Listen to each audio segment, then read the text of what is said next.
غير حاجه وحده، العجينه ما تقصحوهاش، يعني تكون رطبه كيف ما كتلاحظوا. صافي هنايا غادي نمسح طاوله العمل، غادي نقسم العجينه على 3 ديال القطع. بامكانكم تقسموها على اي لون بغيتو، اي نكهه. هنا ضفت اللون ديال البيستاج مع النكهه ديال البيستاج بهذه الطريقه، يعني دغيا دغيا كيتلون.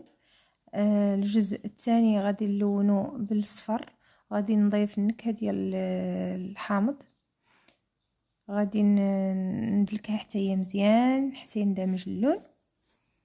والجزء الثالث غادي نخليه بيض اختياري، بامكانكم تضيفوا اللون اللي بغيتو. صافي بهذه الطريقه يكون عجين السكر واجد. هنايا وريتكم واحد شانتيو، هنايا درت الطبع ديال